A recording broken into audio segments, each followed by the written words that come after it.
For those of you who are online with us, good morning, welcome. We're starting a little late with you. I apologize about that. We had a little bit of technical difficulties, but you're with us now. So good morning and welcome to the Moment of Truth Bible Baptist Church. And I'm glad that you can join us today. Don't worry, you're with us. You're on the right day with us. Yes, you're with us now. Let's all now turn to the book of Matthew. To the book of Matthew, chapter 5. As we turn to verses 43 through 48. And if we could please stand to honor the reading of his word. And I love this. This is, you have heard that it was said, as Jesus says, you've heard that it was said, you shall love your neighbor and hate your enemy. But I say to you, love your enemies, bless those who curse you, do good to those who hate you, and pray for those who spitefully use you and persecute you, that you may be sons of your Father who is in heaven. For he makes his sun rise on the evil and on the good, and sends rain on the just and on the unjust. For if you love those who love you, what reward do you have? Do not even the tax collectors do the same? And if you greet your brothers only, what are you doing more than others? Do not even the tax collectors do so? Therefore, be perfect, even as your Father who is in heaven is perfect. God bless and honor the reading of his word, and you may be seated.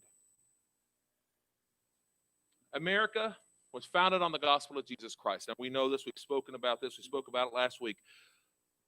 But have mistakes been made here in America? Well, yes. Obviously, mistakes are made because we're human, and human beings are not perfect. For all have sinned and fallen short of the glory of God. Romans 3, verse 23. There's none righteous, no, not one. Romans 3, verse 10. We know this. We're human beings. And as Christians, we are running a race right now. We're running a race, and we need to stay the course. We need to continue to run that race, to live our lives running a race, to continue to race, staying on course, following God and God alone, following his word and his word alone, following his will and his will alone, not our own. Not what we think, but what he says. How do we know he says it? Because his word says. How do we know it's his word? Folks, study it, learn it, follow it.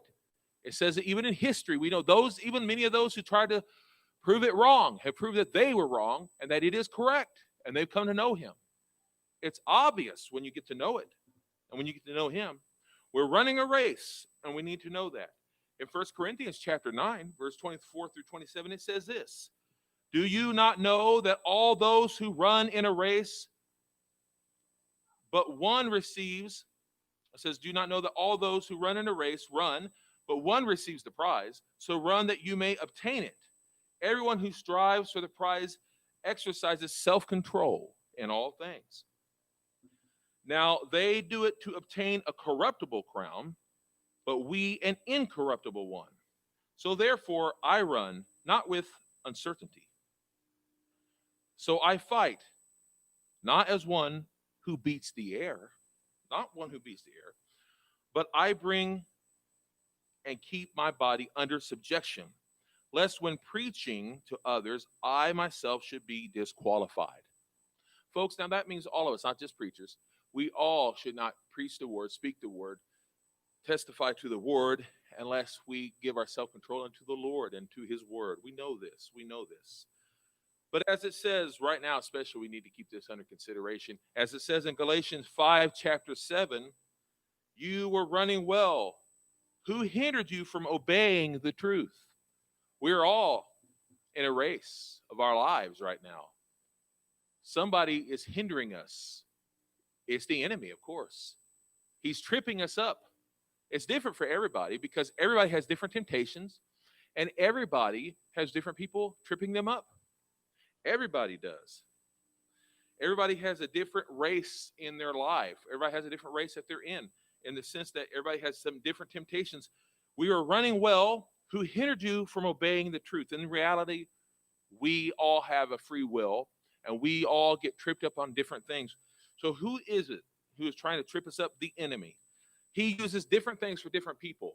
And right now, as we run the race, there are things that are on the media. There are things right now on the news. There are people right now telling us things. By the way, they're being used by the enemy, telling us things, using our emotions against us. And so I speak of the race that we are in, and I speak of races that are being spoken of and used against us, using our emotions against us. So right now, when I speak about the race that we're in, I'm going to speak about the race that God has for us, and I'm going to speak about the races that are out there. And I don't like speaking about this because it's controversial, and I don't like controversial things. As you know, here recently, I've had to speak about them. I don't like that.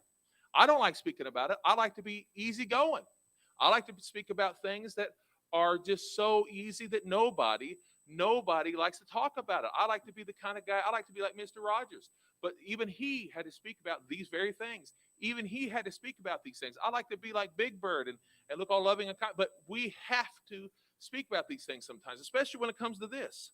Right now, you probably have heard of BLM, Black Lives Matter.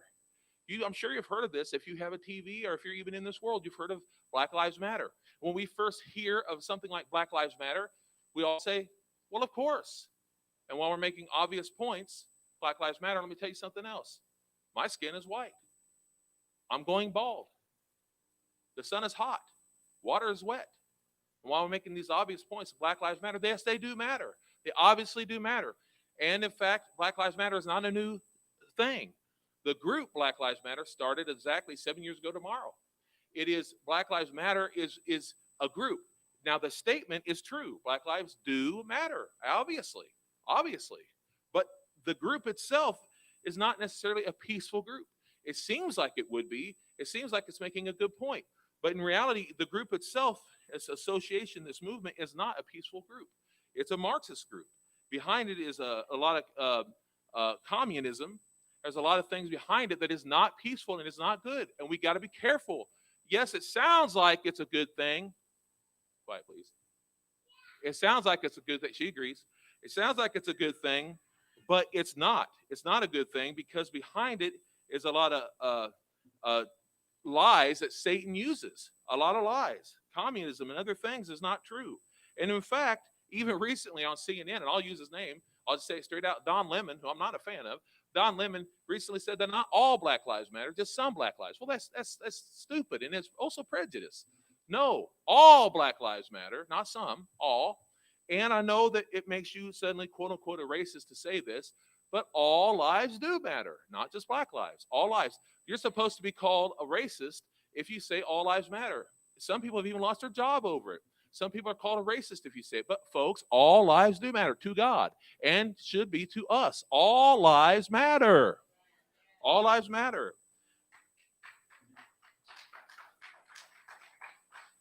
Black Lives Matter people are, and I hate to say this, I don't mean all of them, especially those who are fooled, but for those, the main group is filled with hate and bitterness. And I'm not going to talk about names. I could, I know them all, but I'm not going to name their names because I do hope the best for them. But there are many people who are fooled by this. They don't understand because the enemy is using them. There's many people used to be NFL quarterbacks who are ignorant and don't even have the job there right now, who are using this to bring hatred to the young people. You may say, well, this is not a big deal. It is a big deal because young people are foolish. They're ignorant. They don't know any better. They hear what they hear on TV and they say, well, this must be true because these people are famous. Famous people are all smart. Kids, don't be fooled. They're not all smart. He's not even smart enough to keep an NFL job, let alone. Anyway, that being said, he's smart enough to take advantage and manipulate. But Satan does the same. Don't be fooled by the cunningness. Don't be fooled by this. The enemy knows what he's doing. But just because he's smart enough and cunning enough to take advantage doesn't mean he's right. Know the truth. They're filled with hatred. They're filled with bitterness. But it's not true. What does it say in 1 John 2:11? But whoever hates his brother is in darkness and walks in darkness and does not